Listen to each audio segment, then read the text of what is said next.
legile României. Noi nu ne luăm la bătaie și nu jurăm forțele de ordine. Treaba lor ce fac, că iau obligația să stare de ei să nu-i se întâmple ceva. Părem că nu ne atacați de atare sau unitate! Unitate! Unitate! Unitate!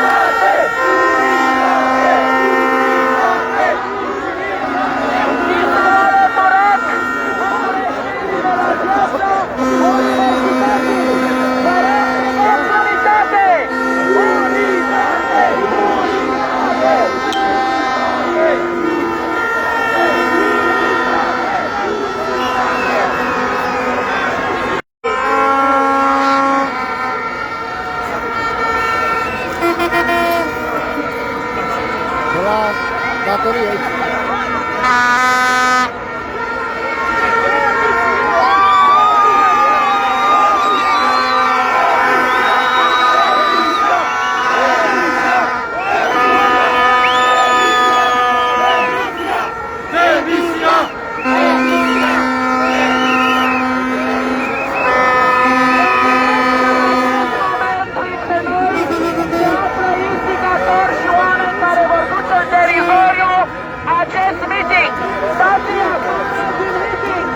Instigatorii și persoanele care duc în teritoriu și care fac violențe și care instigă la nerespectarea legii, stației jandarmeriei. Avem persoane care strică mitingul. Dar știți că nu suntem proști, știm ce ați făcut printre noi. Hai, dați-i afară pe aia!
Guvernul trebuie să ia măsuri pentru poporul român împotriva lui.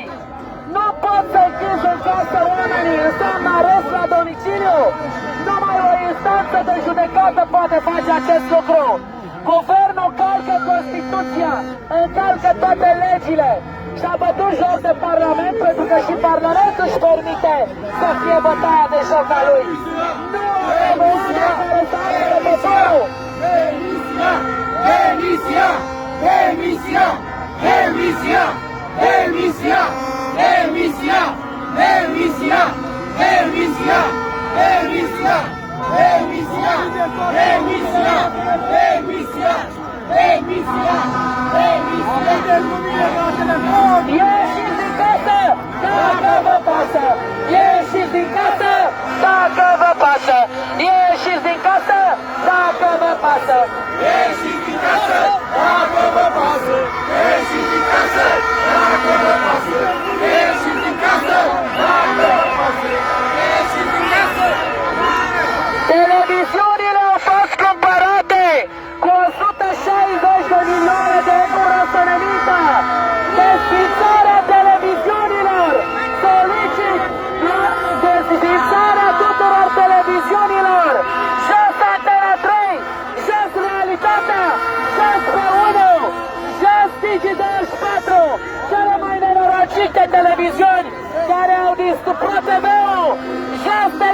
televiziunile! Jos televiziunile! Rușine să vă fie!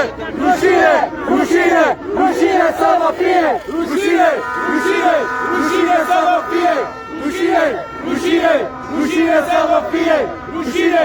Rușine! Rușine să vă fie! Rușine! Rușine! Rușine să vă fie! În acest moment, acest meeting este transmis în direct în toată Europa!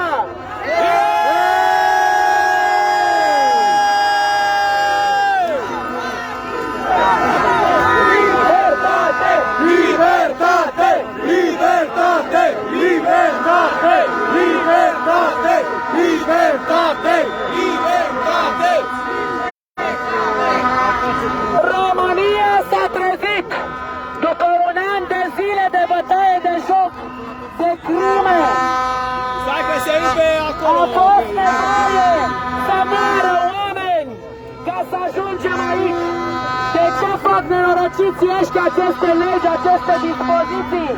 Pentru bani! Ne-au vândut țara, ne-au vândut poporul pentru miliardele de euro care le intră după măști, RT-PCR-uri și oamenii morți. Un om bolnav de COVID costă 15.000 de euro. Asta e dispoziția OMS-ului și a unei părți din Uniunea Europeană. Un om mort declarat de COVID costă 30.000 de euro. Suntem vânduți ca sclavi. Jos OMS-ul! Jos OMS-ul! Jos OMS-ul! Jos OMS-ul! Jos OMS-ul! Jos OMS-ul! Jos OMS-ul! Jos OMS-ul! Jos OMS-ul! Jos OMS-ul! Jos OMS-ul! Trăiască România, trăiască tricolorul, trăiască și Diana, Maria sa poporul. Trăiască România! Trăiască tricolorul! Trăiască și Diana, Maria sa poporul! Să trăiți voi! Pentru că dacă voi nu ieșați în stradă, nu avem nicio șansă de reîntoarcere la normalitate. Dar calacul ăsta nu este ceea ce spun ei. Calacul este o gripă, dar din cauza protocolelor, pentru că oamenii nu sunt îngrijiți de adevăratele lor boli, sunt omorâți cu zile criminalilor! Criminalii! Criminalii! Criminalii! Criminalii! Criminalii! Criminalii! După cum vedeți, Guvernul României începe să lucreze. Au apărut luminițele din guvern.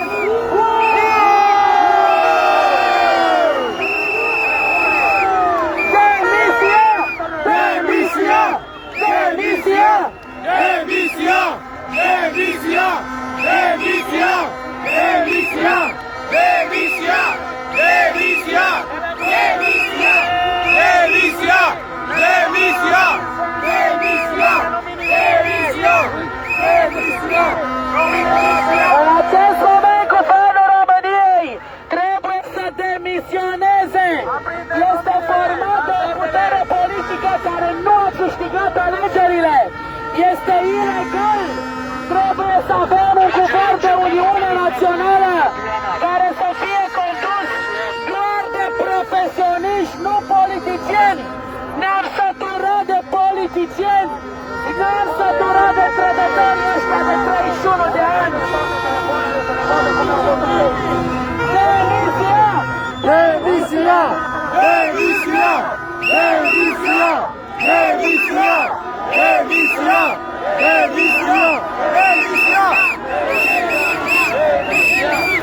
Primul trădător al țării este însuși Bernard Iohannis! Jos Iohannis! Jos Iohannis! Jos Iohannis! Jos Iohannis! Jos Iohannis! Apărat frumos, v-am spus că avem instigatori. Mi s-a transmis de la Partidul AUR că se dorește să mergem peste guvern și să forțăm intrarea în guvern. Să nu faceți așa ceva! trebuie să pice la față. Acum am oprit și să zic că nu vrea să fie tot ce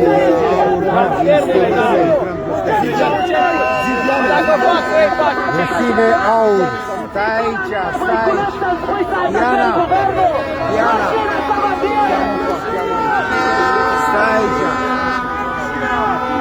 Dacă vreți să avem legitimitate, să nu vă prind că vă bateți cu jandarmii, că în acel moment se întâmplă măcelul și înseamnă lovitură de stat, să nu cădeți în această capcană. Vor cădea legal, pentru că se poate, pentru că la acest moment Uniunea Europeană îi sună pe nenorociții ăștia să-și dea demisia. Presiunea străzii. Demisia! Demisia! Demisia! Demisia! Demisia! Demisia! Demisia! Aprindeți lanternele la telefoane! Aprindeți lanternele la telefoane! Fără violență! Fără violență! Fără violență! Fără violență! Fără violență! Fără violență! Fără violență! Rușine! Rușine, domnule Voiculeț, că vine la mine să mă insici să încalc legea! Niciodată nu mi-am permis să încalc legea cum o încălcați voi! Cum îți permis să politizezi acest miting care este al oamenilor liberi? Cum îți permis să vine la mine să spui să pun oamenii să atace guvernul? Nemernicilor, trădătorilor de țară ce sunteți! Vă rog să nu cumva să vă luați la trânte cu jandarmii! Nu îi jigniți, nu atacați! Atenție, clădirea guvernului este unitate de grad 0, ceea ce înseamnă că dacă cineva va merge, da, imediat, dacă va trece de drunga aceea albă, pot trage noi! Nu avem voie să trecem de drunga albă! Lasă Coșul acum să aude toată România! Să se ducă aurul acolo dacă dorește! Deci vă rog frumos, nu vă certați cu jandarmii! Nu treceți peste drunga albă de aici! Noi nu atacăm! Unde este Arafat? Vrem să știm unde este trădătorul! Are urmă acum pentru că le-am devorat planul de atac împotriva jandarmilor, că de ce stați cu mine? Nu trebuie să stați cu mine, noi stăm aici să luptăm pentru România! Rușine instigatorilor! Unitate! Unitate! Unitate! Unitate! Unitate! Unitate! Unitate! Unitate! Dacă nici în aceste clipe nu suntem uniți, s-a terminat cu România! Încetați cu instigările la violență, că n-au atras decât violență! Odată ce instigi la violență și la încărcarea legii, devii exact ca toate partidele astea trădătoare! Noi suntem altfel decât ei! Noi ne iubim țara! Noi ne iubim poporul! Noi nu avem nevoie de violență! Noi vrem să demonstrăm pașnic, pentru că pot cădea și pașnic!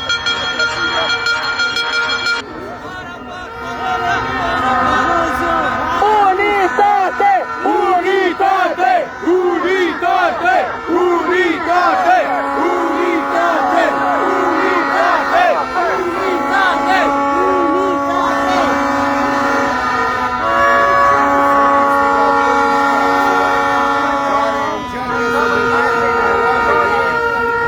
Atenție! Puterea nu poate să reușească să ne învingă decât prin instigatorii băgați în piață. Dacă vedeți forme de violență, vă retrageți în spate înspre Muzeul Antipa.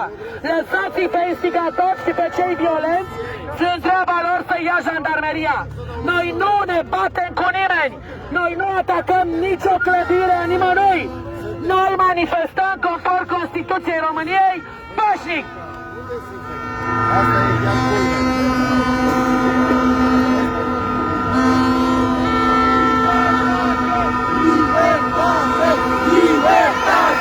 Libertate! Libertate! Libertate! Libertate! Libertate! Libertate! Libertate! Libertate! Libertate!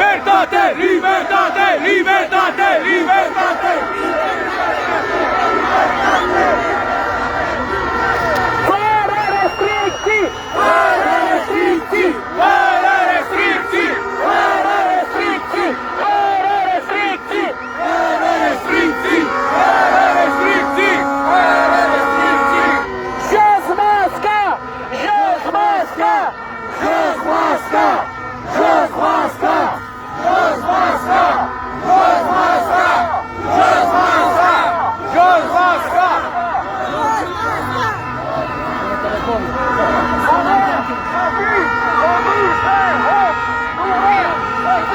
Conduși de hoți! Nu vrem să fim conduși de hoți! Nu vrem să fim conduși de hoți! Nu vrem să fim conduși de hoți! Nu vrem să fim conduși de hoți!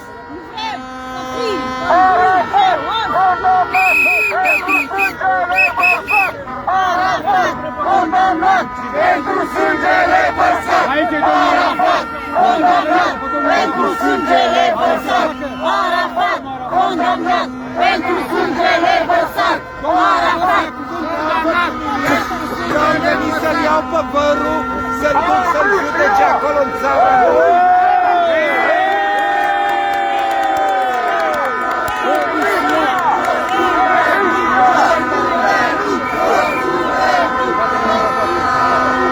Guvernul trebuie să plece acasă, dar nu oricum, așa cum și-a permis să condamne la închisoare în spital, la spitalele de nebuni. Tot guvernul ăsta trebuie internat la spitalul de nebuni, împreună cu Iohannis. E legea talionului. Au venit instigatorii! Dați afară instigatorii, dați-i pe mână jandarmilor! Nu permiteți violențe! Fără violență! Fără violență! Fără violență! Fără violență! Fără violență! Fără violență!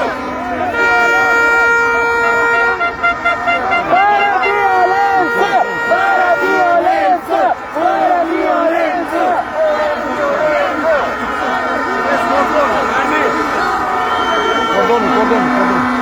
Avem parte de instigări! Uitați-vă ce fac acolo! Nu vă duceți acolo! Nu e voie să mergem acolo!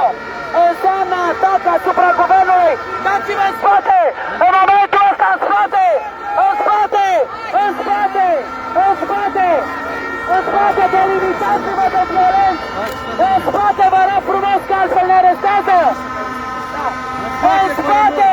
Lăsați-i pe cei care atacă guvernul! Noi stăm în spate! E cu totul altă manifestație aceea! Atenție! Cine a făcut asta, să știi? Bă, nu mai știu ce a pus mască, bă. Se pare că domnul Consiliu Diplomat Mai e afară, Iulie. faceți în spate! Înțelegi? Și nu că sunt fel de ăștia din bombardieri care, știi? Gen.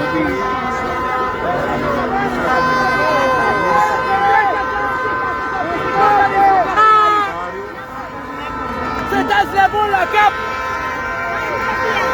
Dați aici, nu?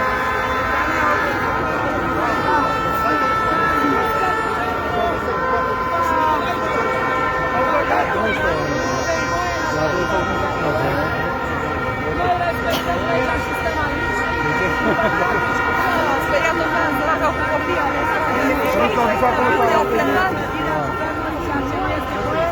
Înseamnă lovitură de stat, înseamnă încercare, este clădire de tot felul, nu ai voie să duci acolo. Bravo, da, așa e. Luptător pentru libertate. Aici stăm pe loc, aici. Are dreptate. Uitați-vă ce vă spun. Eu niciodată n-am luptat împotriva legii. Mă rog, dați disciplini.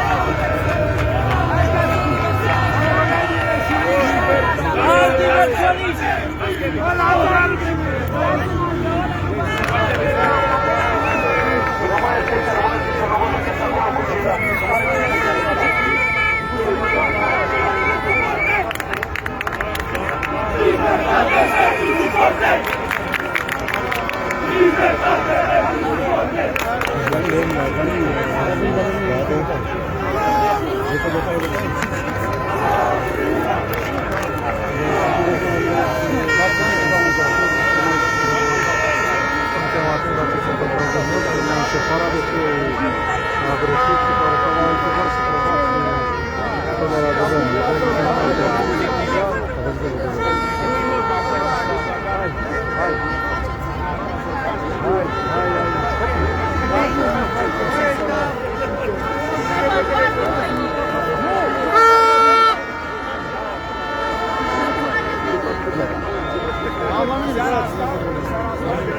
Nu vă supărați, am și o întrebare pentru dumneavoastră, doamna senator. De ce a face testele de COVID de cere bani și pentru testele, pentru vaccine, nu se mai cere bani?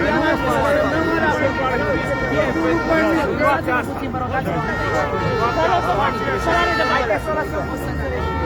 Face Bill Gates, bani, ce crezi?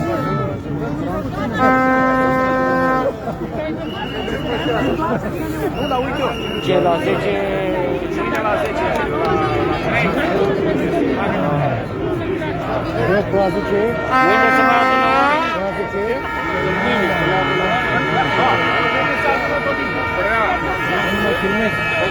Cum aflăm?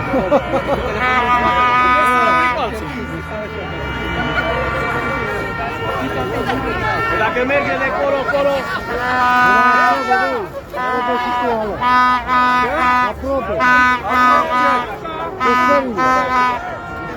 Ce?